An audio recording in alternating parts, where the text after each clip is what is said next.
caminha sozinha. Então Deus... mas não era para falar isso, né? Não era para falar isso. Mas Deus está sempre do lado dela. Amém? Vem aqui, meu amor, aqui, ó. Falei que ela deu uma aula bíblica sexta-feira, que eu fiquei assim vidrada naquela aula. Pastora Adriana, nós temos pregador bom aqui, hein? Não precisa ninguém vir de fora não, viu? Pastor Sebastião, pregadores excelentes, diáconos, pastora Adriana, irmão Adilson, missionária Jéssica, tem testemunho. Bom, para que nós precisamos de outro pregador? É pregador daqui. Amém? Então vamos orar para que esse pregador continue falando da palavra de Deus para nós. Amém? Senhor nosso Deus e Pai, eu quero agora te pedir uma bênção, Senhor, para essa tua filha que um dia ela te escolheu a te servir. Porque, Senhor, o Senhor já tinha escolhido ela, mas ela não sabia. Mas quando ela te escolheu, tudo se uniu. E hoje, Senhor, o Senhor tem dado sabedoria. Cuida, Senhor, das filhas. Guarda, Senhor, protege. Protege a casa dela. Senhor, coloca, Senhor, anjos com espada desembainhada em volta delas. De tudo que é dela, Senhor, dos animais que ela tanto ama. Deus abençoe ela quando ela for pregar. E se ela tentar esquecer, faz lembrar ela, Senhor, para direcionar a palavra a nós. Toda honra e toda glória para ti, Senhor. Derrama do teu Espírito Santo nesta noite, para que ela seja usada e ousada na tua palavra, em nome de Jesus. Amém, Senhor. Amém.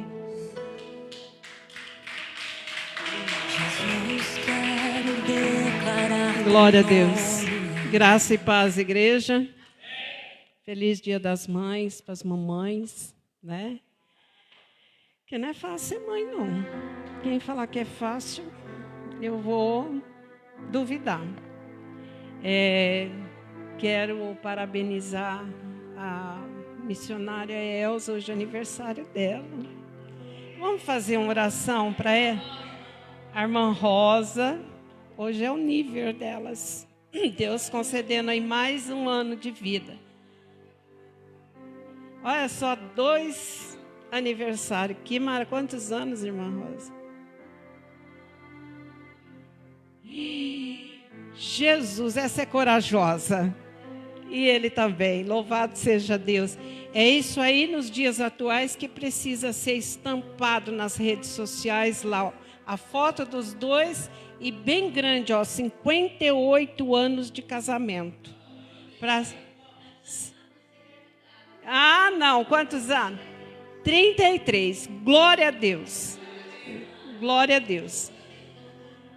Maravilha. Hoje nós estávamos falando de casamento e eu falei que todo casamento tem conflitos. Todos. E é natural. Isso vai ajustar. Né?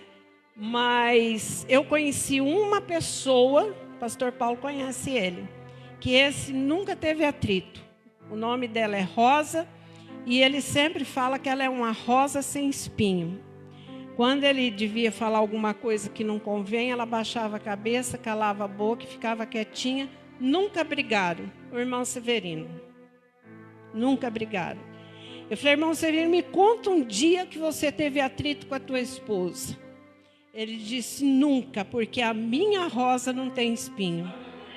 Louvado seja Deus. E é isso, que o casamento está mais na mão da mulher do que do homem. E você sabe, né? Você sabe. E outra coisa, antes dela ser mãe, porque muitas mulheres estão destruindo seus casamentos por causa de filho. Antes dela ser mãe, ela precisou ser esposa primeiro. E a lei de Deus é essa. Esposa e esposa é uma carne só. Os filhos vêm depois. Então, num conflito, normalmente a mãe toma dor e quer ficar do lado dos filhos. Não faça isso não, porque você está fora da palavra de Deus. A palavra de Deus é sempre com o marido. Porque com o marido é uma carne só. né? O filho não, nasceu, cortou o cordão umbilical, né? Porque às vezes o filho é rebelde, o pai costuma ser mais duro, a mãe sempre é mole, porque foi ela que gerou, aí cria um conflito, às vezes até separa por causa de filho. É uma falta de sabedoria isso. Porque o casamento é só Deus que pode separar. Agora os filhos, eles vão tomar o rumo deles, mais cedo ou mais tarde. Amém? Pode se sentar em nome de Jesus, né? O amor de Deus é esse. Eu não sei, às vezes eu vejo pregação que fala do amor de Deus como se fosse uma coisa que você pode fazer tudo, você pode ser tudo, que está tudo certo. E não é assim, né? O amor de Deus é tão grande que ele fala assim, aquele que não trabalha também não come. Para que vai comer? Não vai gastar energia? Não é? Esse é o amor de Deus. Agora tem gente que faz do amor de Deus assim um castelo cor-de-rosa. E o amor de Deus, ele é muito grande, mas ele é de correção, ele é de repreensão, né? Ele é perdoador.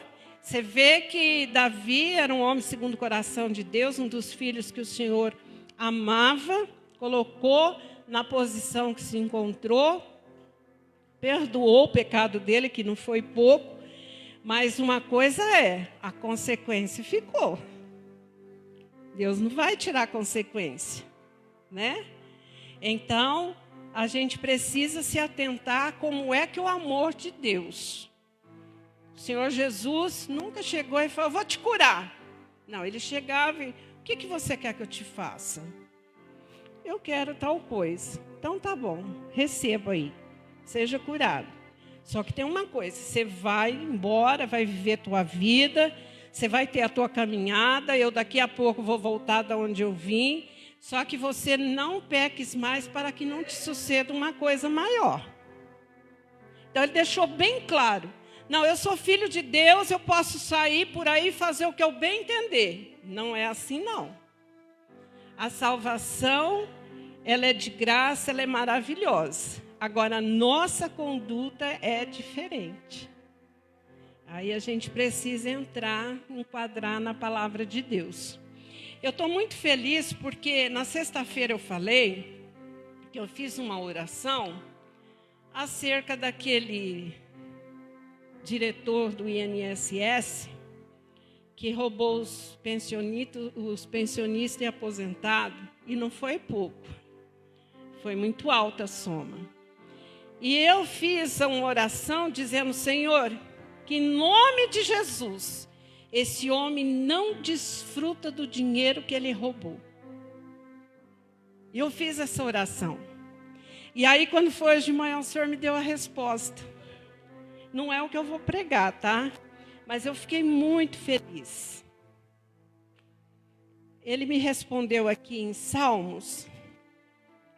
Que coisa linda, eu fiquei maravilhada com a resposta de Deus. No Salmo 140, no versículo 11, ele diz assim, ó, não terá firmeza na terra o homem de má língua. O mal perseguirá o homem violento, até que seja desterrado. Aí, o que o salmista está querendo dizer? Que o homem que conquista as coisas por fraude, por engano, sabe, que quer passar a perna nos outros, ele não vai prosperar. Olha que coisa linda. O mal perseguirá o homem violento até que seja desterrado. Eu falei, Jesus, muito obrigada, porque o Senhor ouviu a minha oração. E a minha oração não é nem contra a pessoa dele, que a pessoa dele eu não posso tocar. Ele pertence a Deus. Mas as obras dele, aí é diferente. E geralmente, nós como cristãos, a gente não consegue separar o homem das suas obras. É igual um profeta subir aqui e ele pregar. Você não tem que olhar para o profeta. De repente, você sabe até uma questão do profeta, mas você não pode tocar no profeta. O profeta pertence a Deus. Mas as obras do profeta, aí sim, o que ele prega, o que ele fala, aí é o que conta. A gente precisa, né, separar as coisas. Então, é maravilhoso quando a gente tem esse entendimento. Aí você sabe até onde você pode ir, como um mar tão grande que é, mas ele sabe até onde ele vai. Ele não passa do limite que Deus deu. Mas é noite das mães, o pastor falou, traz uma mensagem para as mamães. Faz favor, Paulinha, põe lá, segundo livro do profeta Samuel, capítulo 21, versículo 10. Então Rispa, filha de Aiá, tomou um pano de cilício e estendeu-lhe sobre uma penha, desde o princípio da cega até que a água do céu caiu sobre eles. E não deixou as aves do céu pousar sobre eles de dia e nem os animais do campo de noite. Eu quero falar dessa mãe. Eu quero falar desta mulher. Mas para a gente entender, que já é o versículo 10, e a gente tem que entender o texto e o contexto, coloca o versículo 1, Paulinha, para a igreja ir acompanhando. Eu não vou ler, mas aí eu só vou ministrar em cima da palavra. Então estava tendo ali, nos dias de Davi, uma fome de 3 anos, consecutivo, sem parar. E ali Davi consultou o Senhor.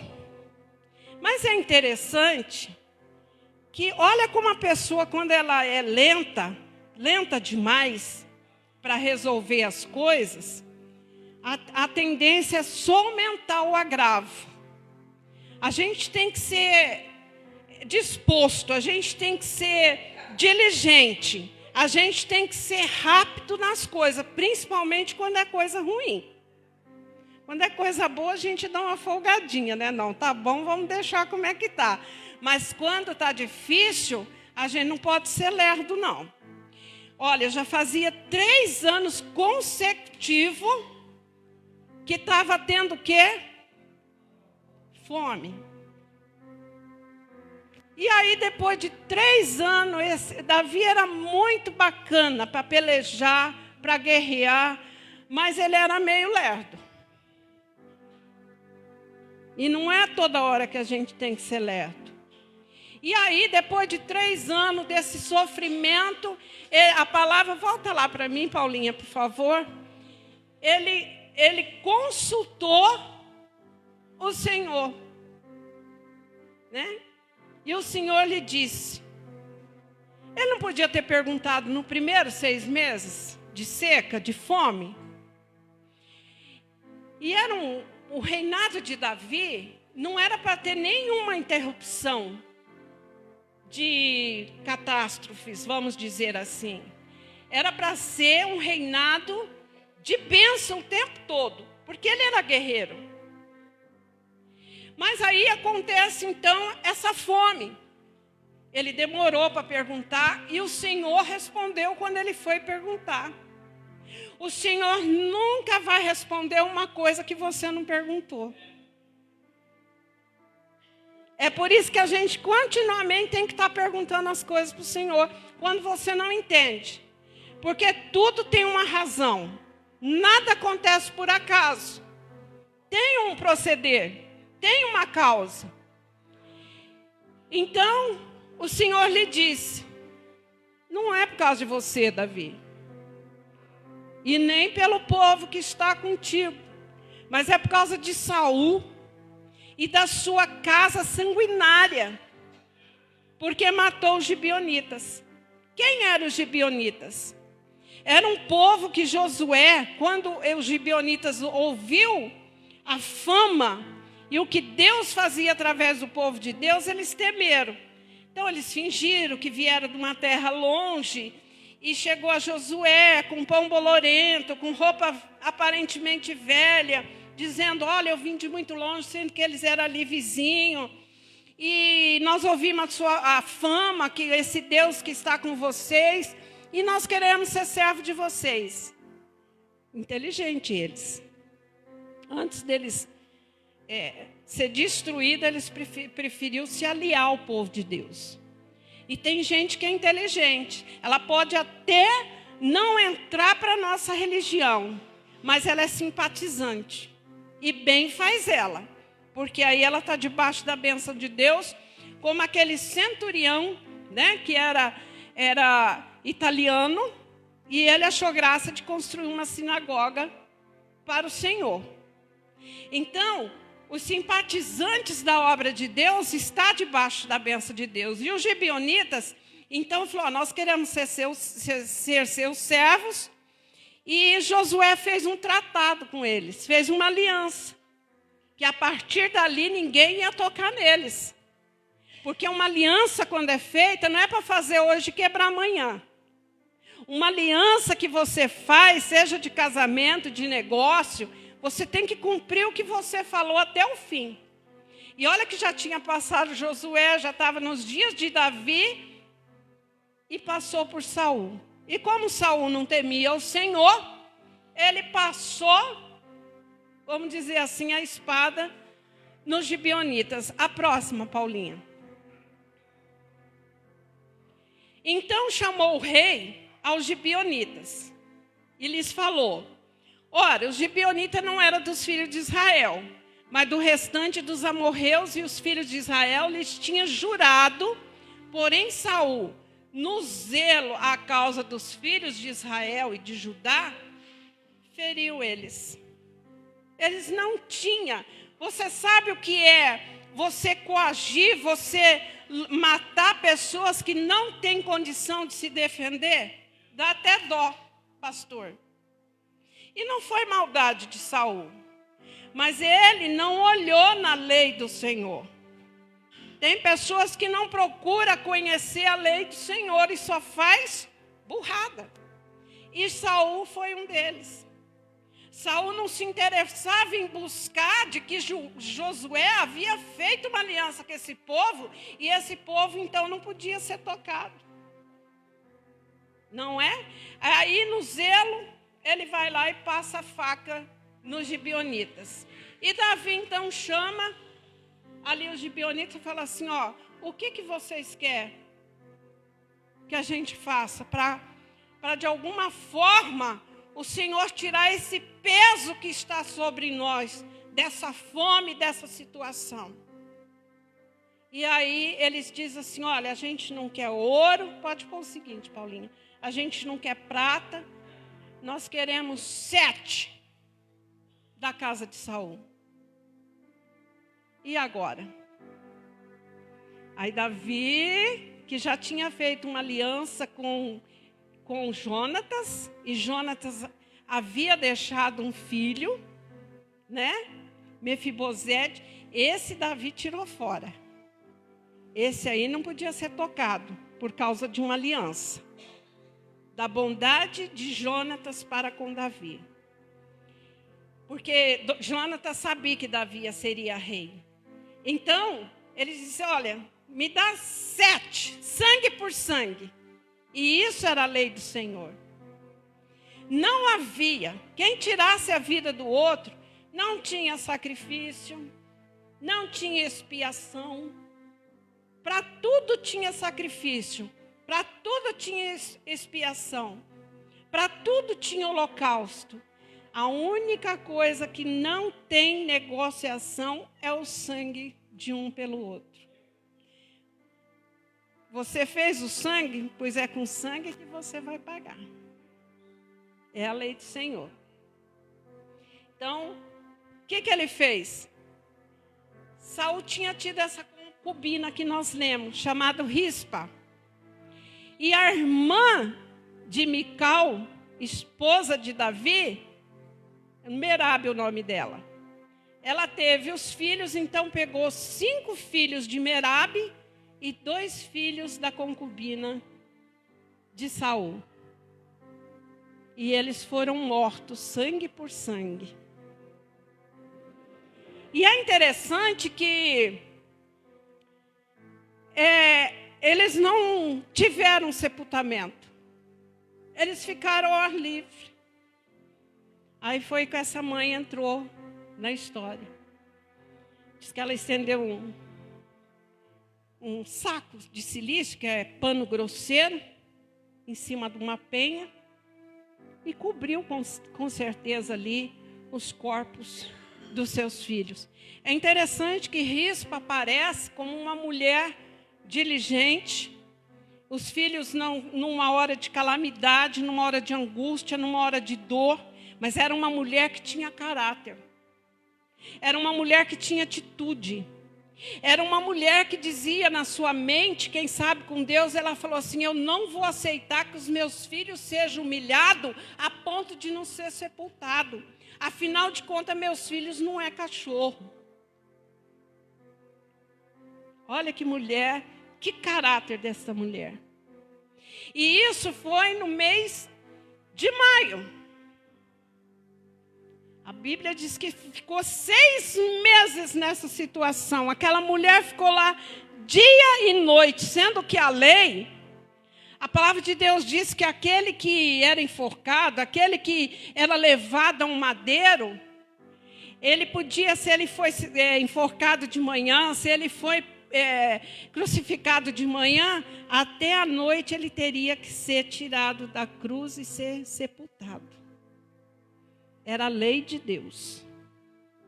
E é interessante que a Bíblia vai dizer que aquele que era levantado, que nem um enforcado, ou alguém que foi ali crucificado, quando a pessoa é levantada, ela fica no espaço. Ela não está nem na terra e nem no céu. O que significa? Ela foi abandonada pelos moradores da terra e também foi abandonada pelo céu. Foi exatamente o que aconteceu com Jesus. Muitos não quiseram a presença de Jesus, por inveja, por não aguentar a verdade. Por isso que crucificaram ele.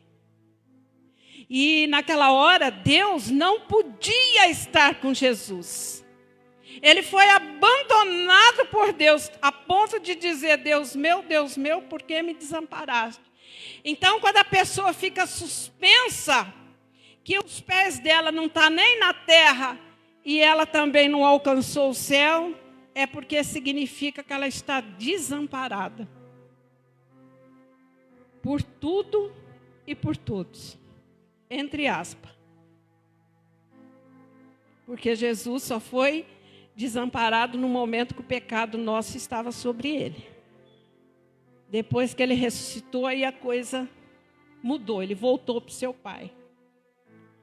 Então, essa mulher com esse caráter que ela tinha, e mesmo porque, amados, a gente tem que ter muito cuidado com o corpo. Tem gente que fala assim: não, o dia que morrer, joga eu na vala. A Bíblia diz que eu e você é imagem e semelhança do Deus Altíssimo. Então, nós não podemos, porque morreu, porque a alma saiu, porque não tem mais espírito, tratar o corpo com desrespeito. Porque um dia ele foi morada do Espírito Santo. E aquele que não aceitou o Espírito Santo como morada, mas ele é imagem e semelhança de Deus. Há muitos relatos que muitos ficaram para as aves do céu, os animais do campo, comer. Porque era tão rebelde que assim foi. Mas essa mulher não aceitou essa situação. O que o Senhor está falando conosco? Ela velou 6 meses. Quando deu, nesse tempo de 6 meses, alguém chegou e falou assim: Rei Davi, sabe a Rispa, a mãe dos 2 que foi enforcado, que foi morto? Sei. Faz 6 meses que ela está velando os corpos lá, os corpos. De dia ela não deixa as aves do céu descer e à noite os animais do campo também não chegam, porque ela protege. E aí o rei se compadeceu e mandou que desse o enterro digno junto com Saul e Jonatas na terra de Benjamim. O que o Senhor está falando do caráter dessa mulher que eu aprendo com o Senhor nessa noite como mãe? Às vezes nossos filhos estão mortos no pecado, na bebida, nos vícios, em tanta coisa com a ilusão do mundo. Mas quando uma mãe começa a velar pelos seus filhos, aleluia, uma hora o rei, que simboliza Davi, que o rei Jesus vai ver a tua determinação, vai ver a tua busca, vai ver o teu clamor, vai ver o teu choro, vai ver o teu lamento, e ele vai mandar a resposta dizendo: vai lá e resolve isso aí. Oh, aleluia! Ele manda. Vai lá e resolve isso. Tira a tristeza do coração dessa mãe. É assim. O Senhor olha a persistência nossa, a perseverança. Engrandecido é o nome do Senhor.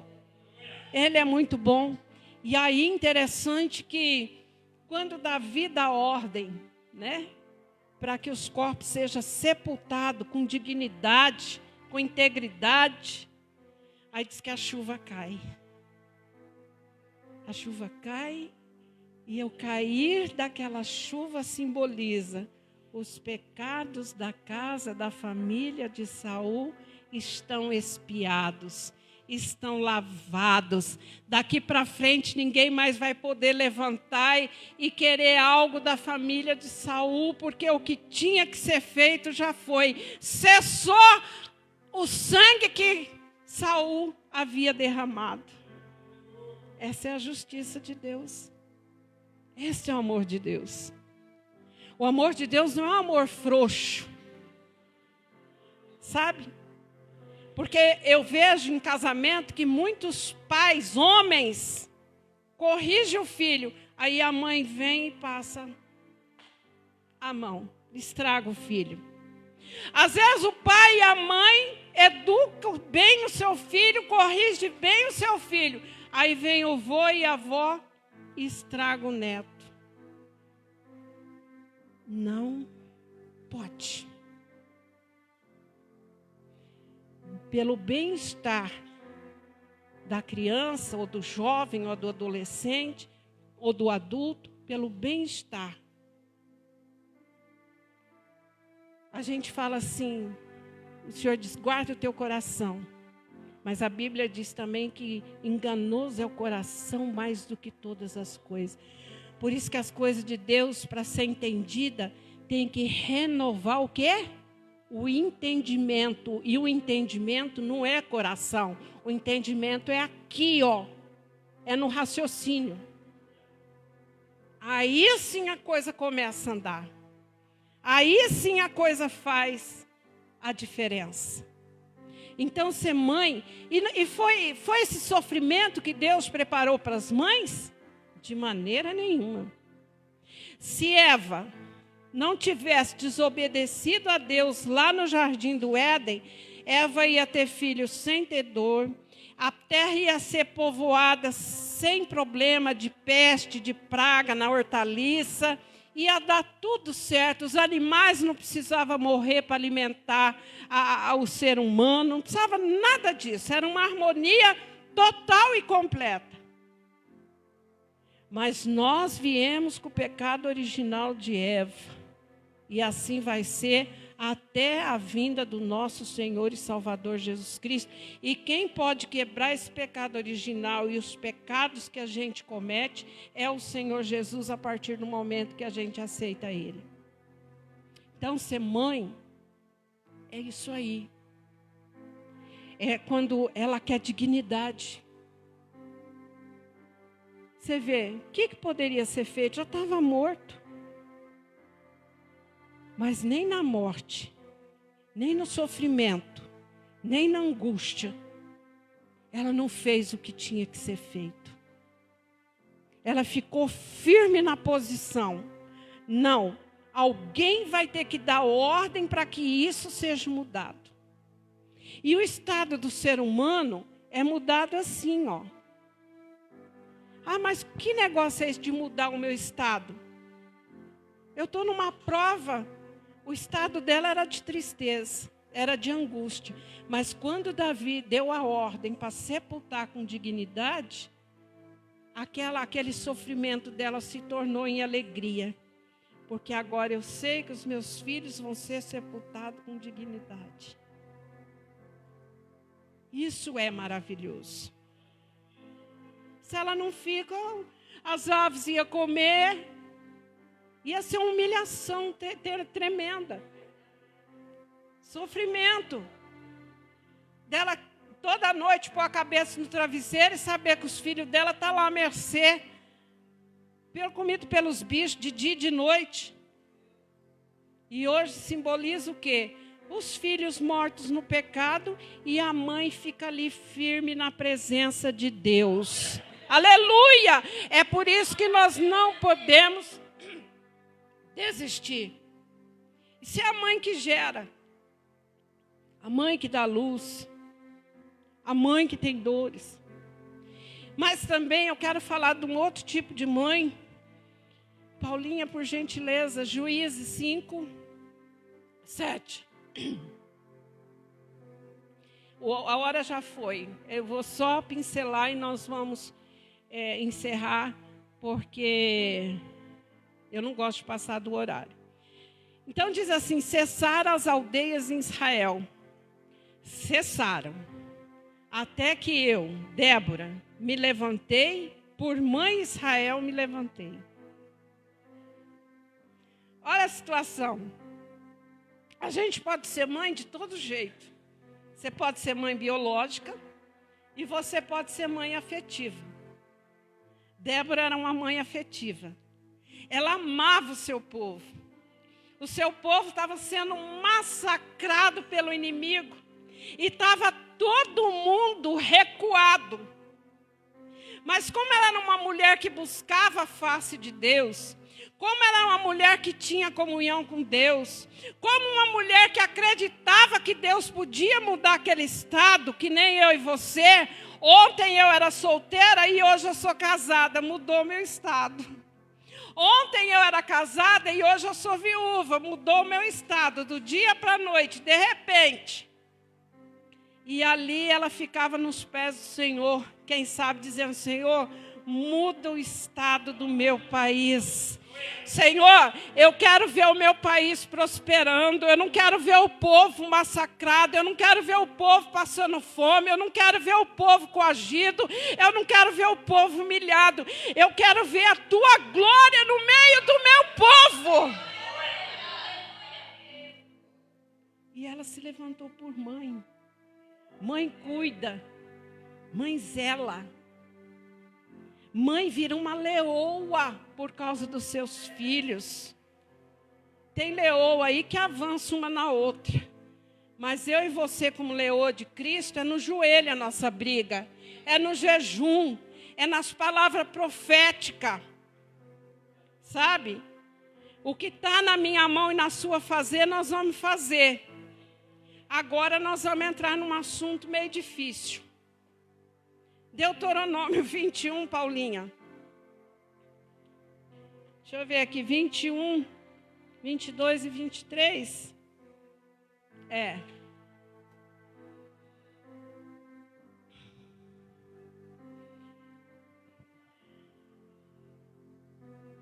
Não, esse é do Madeiro. Peraí, é 21 mesmo, de Deuteronômio.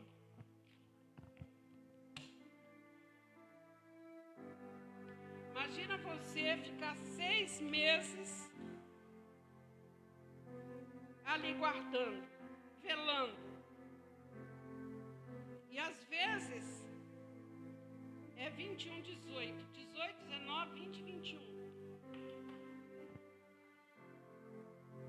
E às vezes a gente por pouco tempo desiste. Aí diz lá, ó, quando alguém tiver um filho obstinado e rebelde, que não obedecer a voz do seu pai e a voz de sua mãe, e castigando-o, eles não deram ouvidos, então seu pai e sua mãe pegarão nele e levarão aos anciãos da sua cidade e à porta do seu lugar. E dirão aos anciãos da cidade: esse nosso filho é rebelde, obstinado, não dá ouvidos à nossa voz, é um comilão e um beberrão. Então todos os homens da sua cidade o apedrejarão até que morra, e tirarás o mal do meio de ti, de todo Israel ouvirá e temerá. É fácil? Não tem um relato que um pai e uma mãe fez isso com o filho. Que ele ia ser apedrejado até a morte. O pai falava, repreendia. Você lembra? Eu lembro. Hoje a gente quase não vê isso. Mas na criancice a gente era rebelde, alguém falava alguma coisa, você fazia assim. Ainda fazia careta. Tô nem aí. Não vou ouvir mesmo. E tem filho que é assim. E a gente tem escolha. Ou cria os filhos, educando, ensinando a palavra de Deus, ou o mundo vai ensinar eles de maneira errada. Satanás vai tomar conta. Agora, quando um pai e a mãe aguenta no limite do filho, como os filhos de Eli. Eli já não tinha mais autor, repreendia, mas devia ser uma repreensãozinha muito fraca. Aí quando eles viram que Eli não tinha mais força sobre os filhos, o que o Senhor fez? Tirou da terra. E hoje é um problema. Enquanto o filho às vezes é rebelde assim, mas dá para você controlar. Enquanto o filho, faz situação que dá para contornar. Mas a hora que o filho levantar a mão para um pai e para uma mãe, aí já não tem mais jeito. Aí ou a gente entra com uma situação de repreensão, mas para valer, ou Deus vai entrar com providência. É simples assim. Porque enquanto o filho está sendo desobedientezinho aqui e ali, beleza, dá para aguentar. Você sabe por que Deus trata assim a rebeldia? Uma rebeldia obstinada, dura, porque é pecado de feitiçaria. É a mesma coisa, é pecado de feitiçaria e pecado de idolatria. Que é rebeldia, rebelde contra o pai, contra a mãe, não respeita o pai, não respeita a mãe, envergonha o pai, envergonha a mãe, a ponto de se levantar muitas das vezes e agredir o pai e a mãe. Na minha casa eu tenho um exemplo disso. O sobrinho entrou no caminho das drogas, ficava doidão, agredia a mãe, não demorou muito, Deus tirou da terra.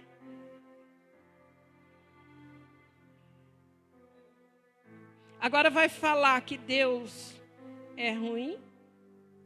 Não. Ou a gente é muito frouxo, ou o filho é porque é rebelde mesmo, tem uma natureza difícil. E isso é natural. Porque Eva, ela teve Abel, Caim. Abel era um homem de Deus, moço de Deus. Caim já não tinha a mesma natureza. E olha que Deus falou com ele, mesmo ele sendo daquela maneira. Mas nem assim, ele ainda afrontou Deus. Não quis ouvir Deus. Então, é assim que você quer, sai da minha presença. Eu só não vou deixar os outros vingar a morte do seu irmão. Não vou deixar ninguém fazer isso.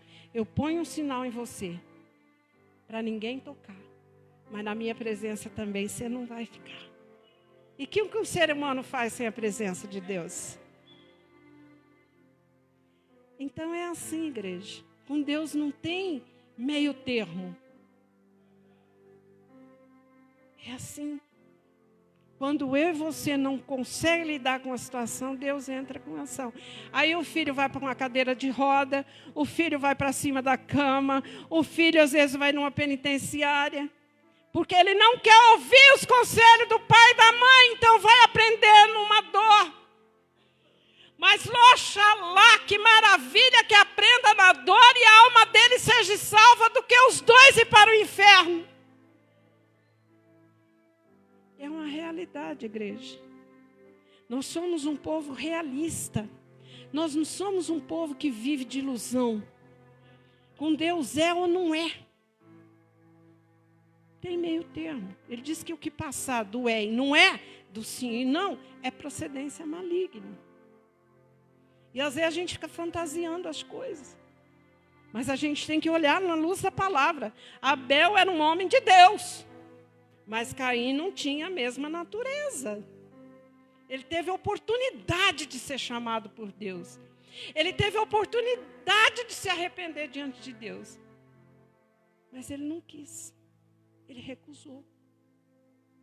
E Deus é fiel. Agora, a nossa parte é profetizar. A nossa parte é orar. Mas quando um filho põe o risco de o pai, da mãe, dos demais irmãos, de tirar a vida, é melhor que ele saia do que ficar e fazer uma atrocidade dessa. Porque hoje é assim. Os filhos são capazes de matar o pai, matar a mãe, matar o irmão, matar a irmã. E muitas das vezes até por causa do dinheiro para receber. E aí, o que você vai? Manter uma pessoa dentro da sua casa. Você tem que deixar ele ir, que nem Deus deixou Caim. E no meio da caminhada ele resolve se ele vai voltar com Deus ou se ele vai permanecer do jeito que está. Eu falo sinceramente, eu tenho muito dos meus que estão na penitenciária. Mas a minha oração é, Senhor, eles podem ficar presos lá o resto da vida. Agora, se o Senhor puder salvar a alma deles, eu vou te louvar. Eu vou te louvar. Eu tenho uma sobrinha que ela é tão obstinada que eu ia falar do amor de Jesus para ela. Não faz, sai desse caminho, não faz isso. Você sabe que o fim é o cemitério ou cadeia. Ela falou, eu morro, mas não largo desse caminho. Fica o resto da vida lá na cadeia. Mas se Deus se compadecer, ela se compadecer, Deus compadece todo dia. Se ela se arrepender e abrir o coração, quem sabe a alma dela seja salva. Essa é a minha realidade. Eu não vivo de fantasia. E eu não sei porque muitas pessoas do povo de Deus querem viver de fantasia, de ilusão. Nós temos uma promessa, crer no Senhor Jesus, será salvo tu e tua casa. O Espírito Santo insiste. Alguns vão ser convencidos e outros não, vai fechar o coração. Mas isso não significa que Deus não pelejou. Deus respeita a decisão do homem e da mulher. Né? Se não fosse assim, ele seria tirano. E Deus não é tirano. Então, igreja, e eu fico vendo o amor de Deus também na vida de Jeremias. O negócio ia ser tão feio naqueles dias, a luta ia ser tão grande, a angústia ia ser tão grande, que Deus falou, Jeremias, você não vai casar. E a Bíblia diz que é bom que o homem não fique só. Mas Deus diz, Jeremias, você não vai casar, você não vai ter esposa, você não vai ter filhos, porque o que está por vir... Mas eu também, através de você ficar só, eu quero mostrar para o povo de Israel que se eles não se converterem, eles também vão ficar por um tempo só, sem a minha presença. Era isso que Deus estava simbolizando. Então, não precisa, tem mulheres, o sonho da mulher é ser mãe. Mas se ela não for mãe biológica, ela pode ser mãe afetiva. Ela pode ser mãe em Israel. Ela pode dedicar sua vida de ver o bem-estar da sua igreja, dos seus irmãos. É como se todos fossem filhos dela. Deus me deu esse dom, eu louvo a Deus. Eu chego na igreja, eu fico feliz quando eu vejo o rostinho de cada um que faz parte daquele corpo. Me dá uma alegria que eu agradeço a Deus. Outro dia, aquela família do irmão venezuelano, que é venezuelano, eu não vi eles vários dias na igreja, eu estava sentada ali, eu comecei a orar, interceder. Eu falei, Senhor, o que está acontecendo com aquela família? Faz dias que eu não vejo.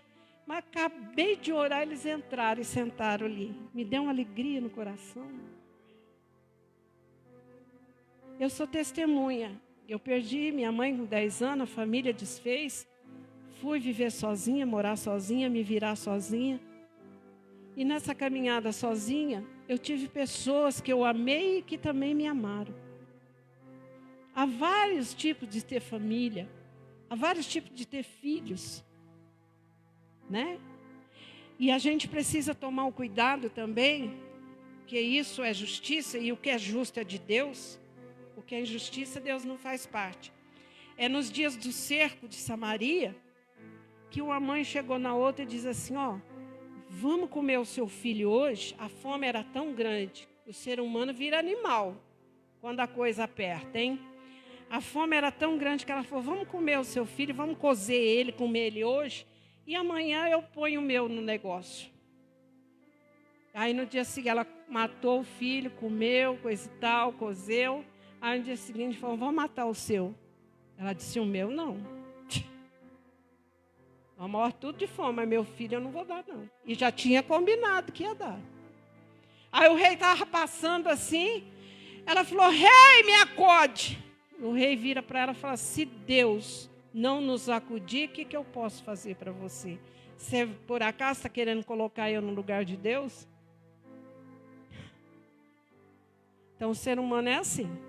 Às vezes para julgar, apontar o dedo, falar do filho dos outros, é facinho, facinho. Mas nós somos um povo que tem que ser justo.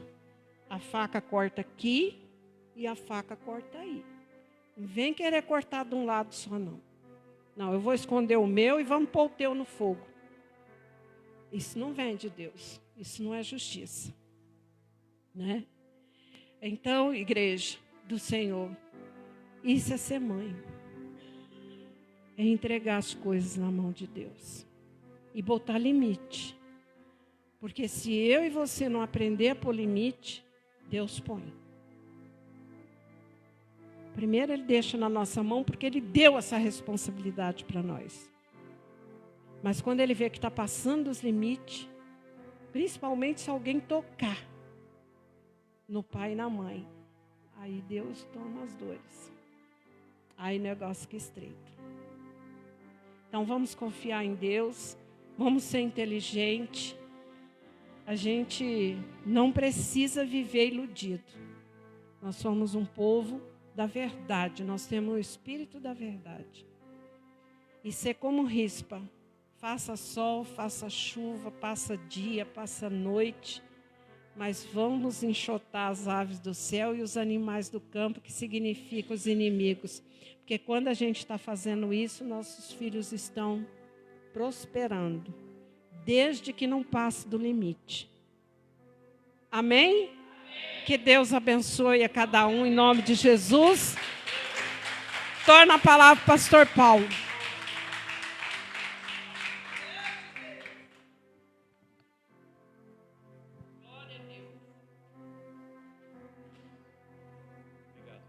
Glória a Deus, né? É sempre bom a gente estar ouvindo, né, a palavra de Deus e ela vai nos orientar, né, naquilo que nós necessitamos, né? E além da palavra, vem o poder de Deus também, que nos alcança, né? Que às vezes, se não tiver o poder de Deus, você vai falar, não, nada vai acontecer. Mas quando o poder de Deus está conosco, né? Algo muda, porque a